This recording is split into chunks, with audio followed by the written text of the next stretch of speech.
মানববন্ধন থেকে দাবি রয়েছে আমাদের চাকরি সরকারিকরণ। আর দ্বিতীয় দাবি হলো আমাদের চাকরি যতদিন সরকারি না করবে ততদিনে আমাদের সরকারি বেতন স্কেল অনুসারে আমাদের ভাতা প্রদান করতে হবে এবং সরকারি যত প্রকার অনুদান যেগুলো আছে সব আমাদেরকে বহন করতে হবে এবং আমাদের সরকারি কলেজের বেসরকারি কর্মচারী বিভিন্নভাবে ছাঁটাই করা হচ্ছে, ছাঁটাই করা যাবে না এবং এই যে তারিখ থেকে আমরা জয়েন করছি সেই তারিখ থেকে শশা কলেজে আমাদের ওই বয়স স্থির করে আমাদের চাকরি সরকারিকরণের জন্য আমরা সরকারের কাছে আবেদন জানাচ্ছি।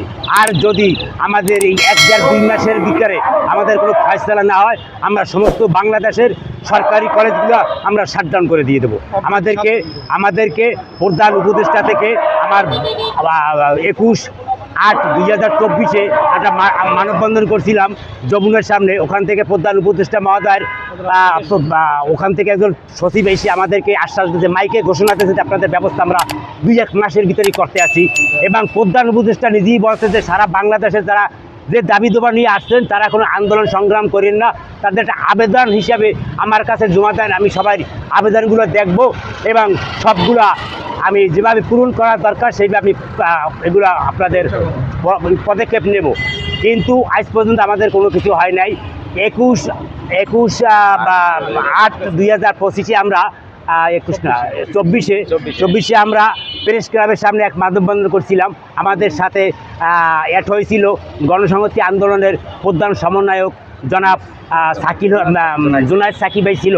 উনি আমাদের প্রোগ্রামে অ্যাড হয়ে উনি আমাদেরকে একটা মিছিল করে শিক্ষা উপদেষ্টা মহোদয়ের কাছে আমরা গেছিলাম।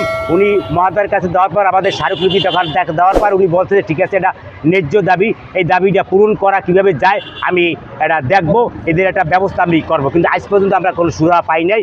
এই কারণে আমরা এখন সারা বাংলাদেশের সকল বিভাগে 330টি কলেজের এই দাবি নিয়ে আন্দোলন করেছি, আন্দোলন করব।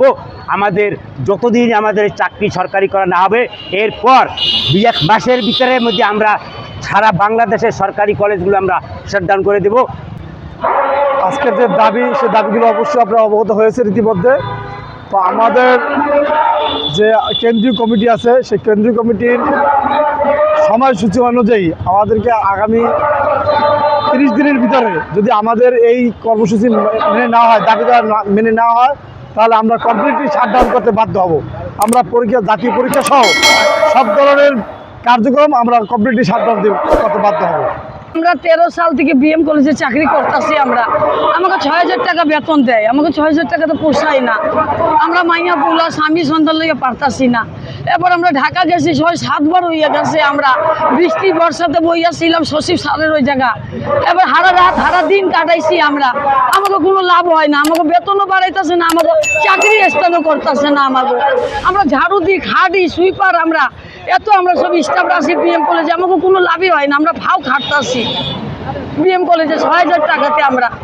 আমাকে দাবি হয়েছে আমাকে সরকারিকরণ করুন। এই আমরা 92 সন থেকে আইছি, সেই থেকে 700 টাকা বেতন হয়েছে শুরু করে আইছি, এই পর্যন্ত আইছি। বলছে আমাকে অনেক দাবি দেওয়া আসলে অনেকেই আমরা অনেকবারই ঢাকা গেছি আইছি, বলছে যে আমরা দেখবো এই আগামী বছর যা একটা কিছু করবো, এরকম করতে করতে আমাকে ওই আশায় এই পর্যন্ত আসছি। আজকে আমাদের সরকারি কলেজের বেসরকারি কর্মচারী ইউনিয়ন কর্তৃক আয়োজিত আজকে মানববন্ধন। এই মানববন্ধনে ইউনিয়নের পক্ষ থেকে 4 দফা দাবি করা হয়েছে। তাদেরকে সরকারিকরণ, তাদের সরকারিকরণ আগ পর্যন্ত বেতন ভাতা সরকারিভাবে দেয়া সহ 4 দফা দাবি তারা করেছে। আমি গণসংহতি আন্দোলন পরিষদের পক্ষ থেকে তাদের এই 4 দফা দাবির সাথে সংহতি জানাচ্ছি এবং আমরা তাদের এই আন্দোলনের সাথে একাত্মতা ঘোষণা করছি এবং যতদিন পর্যন্ত তাদের এই দাবি আদায় না হবে ততদিন পর্যন্ত আমরা এই দাবির সাথে থাকবো, আশা করি এটা।